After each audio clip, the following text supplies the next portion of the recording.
Delighted to be back with you again. I'm Mike, I'm Head of Sustainable Business at Marks & Spencer.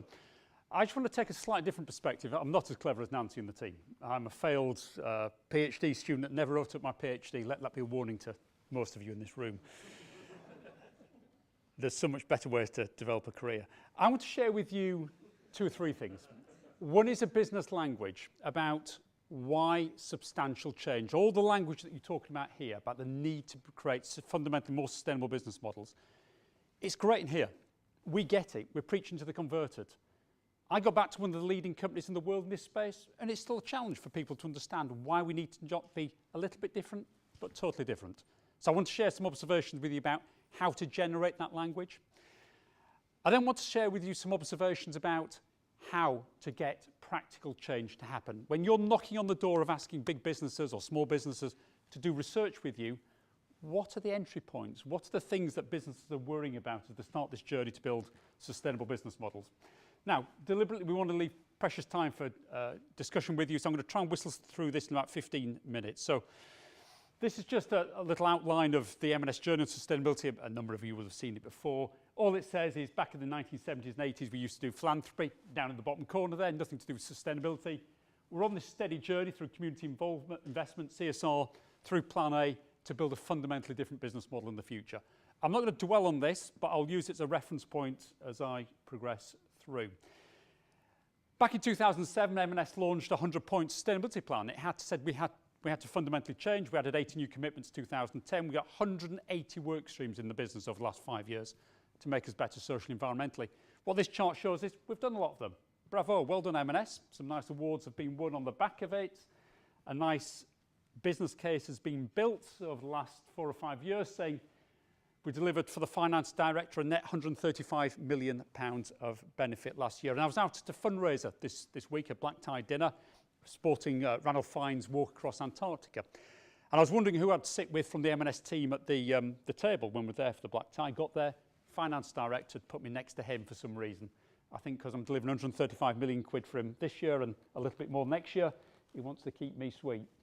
But all this environmental stuff, it makes you money short term. Less energy, less water, less waste.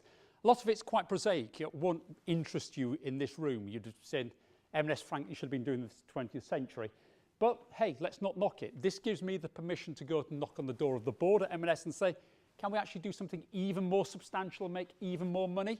And get a step change here, because I've proven that version 1.0 of sustainability does make money. So just hold that in your mind. There is a business case to start the ball rolling. But despite the business case, despite the awards won, despite the commitments that have been achieved, Marks & Spencer has done 10 to 15% of the journey to be sustainable. I have literally gone grey, and I mean literally gone grey getting M&S to 15%. It's been so blinking difficult. But you know what? All I've done is now got us to the door that enters your world, which is substantial change in how business models operate.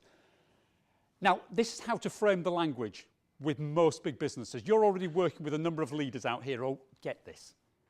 But the vast majority don't, and you need a coherent narrative as to why we need substantive change.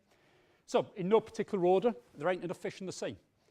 As we put another 2 billion people on the planet who want to consume stuff, there ain't enough fish, wood, cotton, soil, fossil fuel, you name it, to support their needs. And not only that, we have a world at the moment driven by 1 billion westernised consumers. The Americans, the Japanese, the British, the Europeans. We consume, as we do, we take everything for granted, the car, the phone, the flight, the food, the clothes, that's fine. Over the next 20 years, rightly, 2 billion new middle-class consumers will emerge in China and Russia and India and China. And that's a brilliant business opportunity for Marks & Spencer. We expand into new marketplaces like that.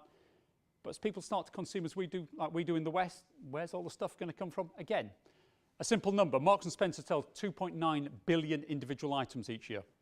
2.9 billion. Piece of clothing, piece of food. Walmart's 25 times bigger than M&S, is probably shifting about 100 billion items a year. Walmart's a fraction of the global consumption economy.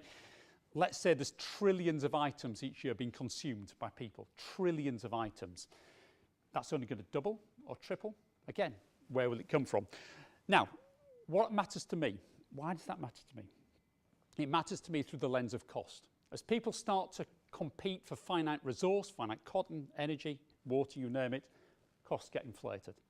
And yet I'm in a marketplace that's pretty austere at the moment, and people's willingness to take on, me to pass on cost to them, minimal. So I'm going to have to absorb, I am already absorbing more and more additional cost into my business model as these things start to take hold, competition for resources. Extreme weather. We all know climate change is happening. I don't need to convince anybody in this room. We've known it for 5, 10 years, many of us. But for most business leaders, the last 12 months has been quite frightening. They've had extreme weather. Trying to buy food in the UK last summer, during the wettest summer for 100 years, was dreadful. American drought, Russian droughts, Australia's had drought, flood, fire and everything else. Wherever you look, the ability to get things done as a businessman is harder and harder because extreme weather has a real practical impact on what you're trying to do. We have a well-being crisis. We've got 1 billion people eating too much, 1 billion people eating too little. I could shrug my shoulders and say somebody else's problem. But you know what government's saying is, matey boy, it's increasingly your problem because we're skint. We have not got the money in the UK or anywhere else to pay for the costs of obesity, for example. So, are we going to introduce a fat tax? If you guys do nothing, if you sit on your backsides, we're going to hammer you with a tax. Not because it's the moral thing to do, simply because we have to do it. We haven't got the money to care for these people. We've got a social challenge. Now, the discontent with the economic system, the political system, it waxens and it wanes, and we haven't had revolution on the back of the financial crash or anything else. But people are unhappy with how things operate. And it's a febrile world that we live in. And nobody quite knows how this sort of crack will run across the mirror as it shatters. But change is happening. And it is a brave business at the moment that stands there Canute-like and said, we're just going to ignore people and carry on as we are. But you know what? You recognise most of those challenges. Again, you're bright researchers in this space. The picture on here that frightens business leaders the most is the picture in the bottom right-hand corner, down here. Little picture of Zipcar. Many of you know the model. You don't need to own a car, you can hire it. Over the last 20 years, lots of people have developed eco-businesses, fair trade businesses, organic businesses, some reasonably successful. A few tens of millions, maybe even 100 million the turnover, but not billions.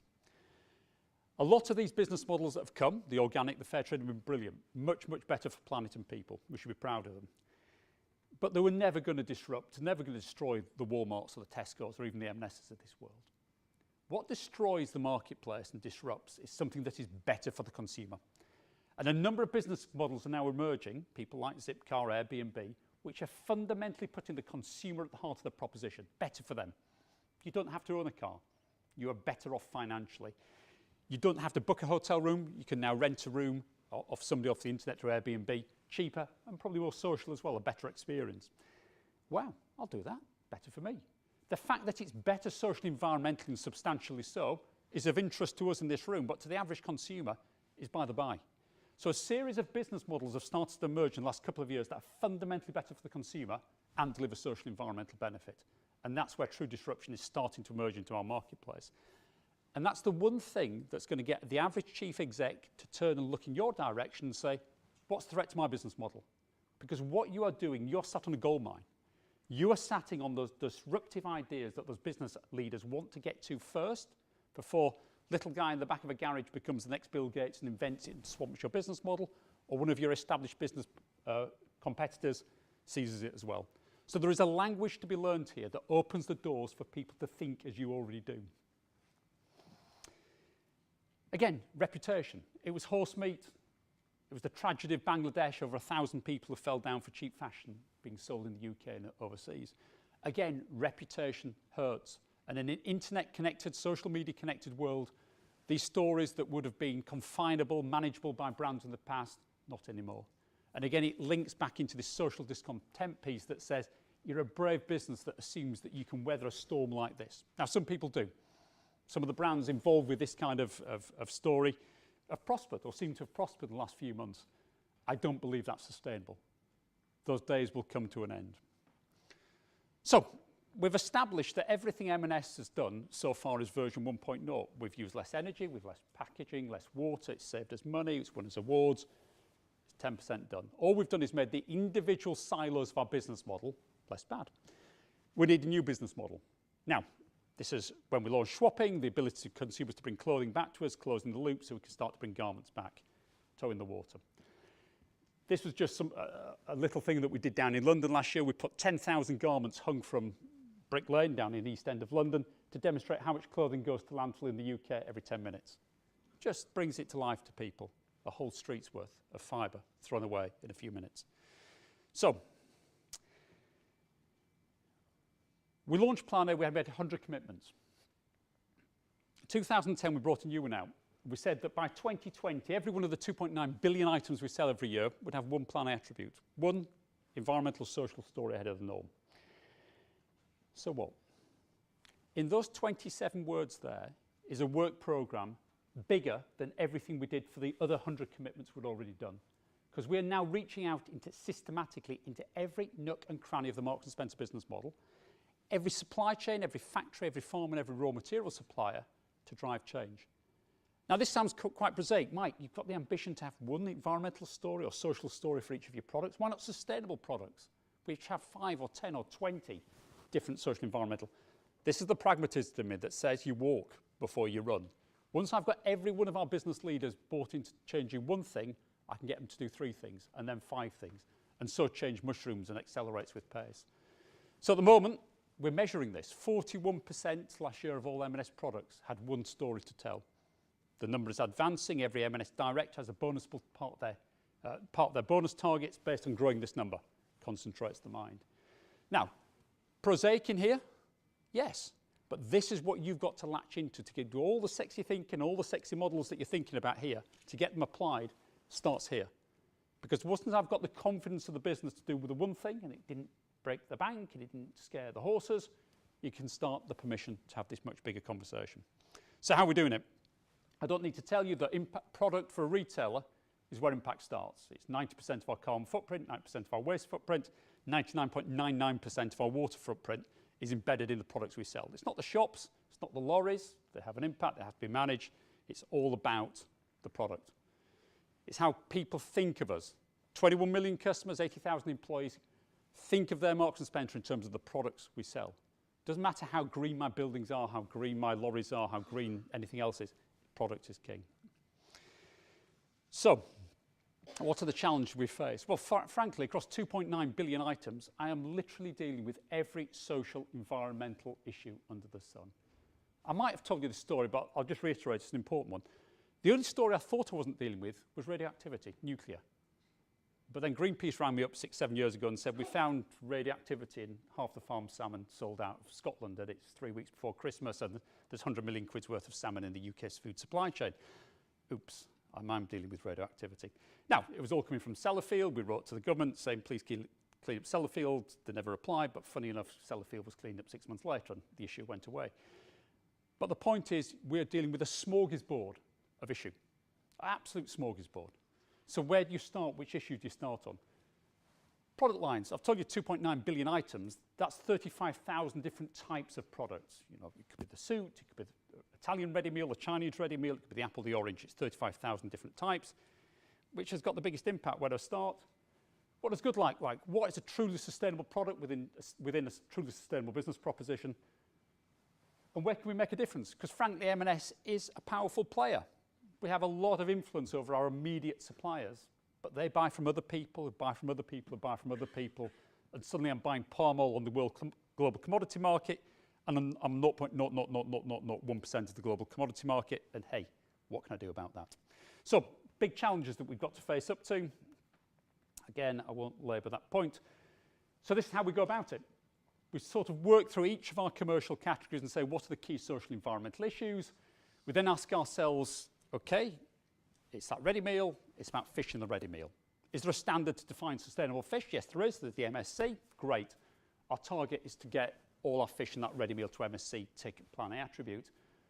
If there isn't an MSC equivalent, so for example, for many aspects of manufacturing, interesting in this context, there's no globally recognised standard to say that's eco-manufacturing or ethical manufacturing. We've developed our own standards. We've shared them with our NGO stakeholder partners to get their views on it, to make sure they're credible, but we've used them. And then you work all the way through here too, and how do you engage then your buyers and your customers in the fact that that product has an attribute? Do you have to tell every story, every time to every person? Of course not. Most consumers would be overwhelmed by the information.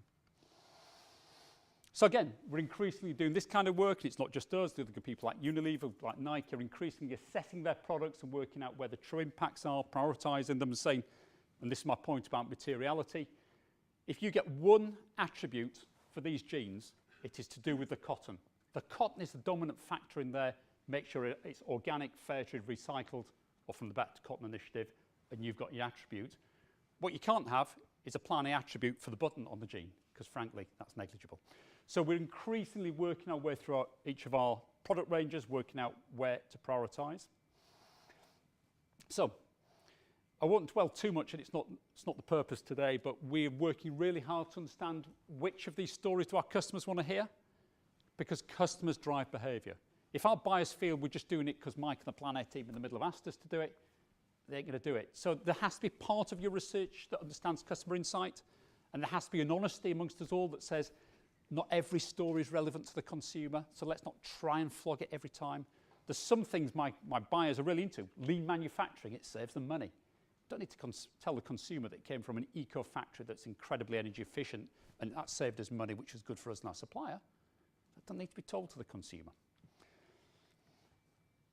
So, what's it all mean for the supply chain? We've had to bring a whole new approach into, and you won't be able to read the words, this is just a screen drop of balanced scorecard we're now using with all our food suppliers. Are you delivering the commercial numbers, the innovation, the quality we expect to make sure there's no horse meat in the product, for example, and you're delivering Plan A as part of that, and you will be rewarded accordingly. So we have to look at our suppliers in the round, but we can never take our eye off the commercial performance, but we have to bring sustainability into it as well. Demonstration facilities. If you're a supplier to a big retailer or an FMCG, times are tough. It always has been, probably always will be. You're under constant pressure to save cost in a very competitive marketplace. So what most suppliers do is they hear all the words and think, yeah, show me the reality. So we've created a network of demonstration facilities around the world that prove all these ideas about new business models and new approaches to lean manufacture, work in practice. And again, in the terms of the rollout of what you do, when you're working with supply chains, absolutely think about how you're going to demonstrate success. What does it look like?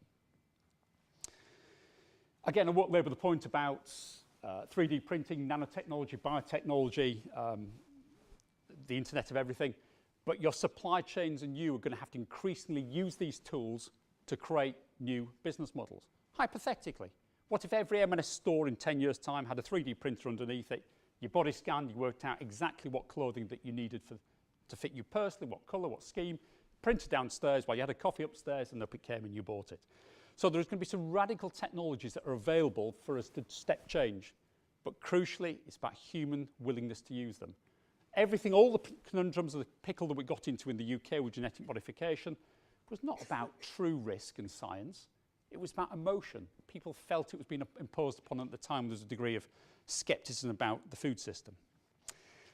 Transparency. I mean, this is the breakdown of what's in the new Fairphone that's come out. People sort of, fair trade for phones, great idea. This is a relatively simple supply chain, I'm sure, for a mobile phone, but every single one of these things has to be traced and understood. Again, how do you do that practically? What does it mean? And I think the end point of all this is supply chains must become simpler. You literally cannot count all the different interaction points, different issues associated with it. Whether you're making something as prosaic as clothing or something as clever as a smartphone, you will have to simplify and then simplify again. So what all that leads you back to is big data.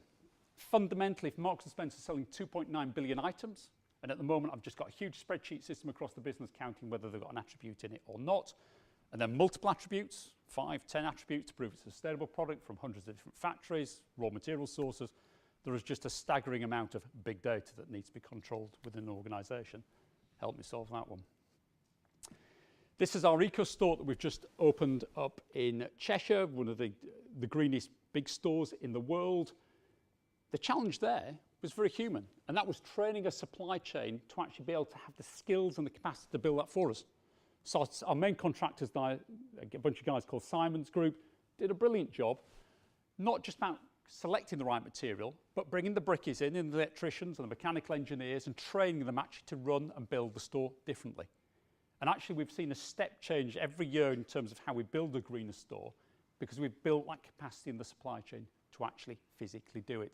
And again, most people forget the skills and development side of building sustainable business models.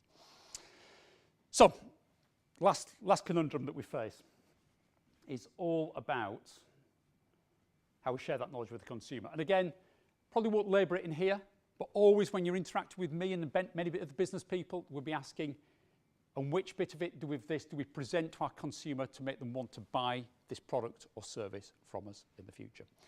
So, as I said, that was never going to be a detailed PhD assessment of the eco-social impact of a supply chain. It wasn't intended to be. It is there to give you some helpful tips and ideas as to how to interact with businesses. As you sell into them research and ideas to do sustainable business models, these are the push buttons and the ideas that we're looking for. That's enough from me. I think Nancy can back up here and join me, and let's have a discussion. Thank you.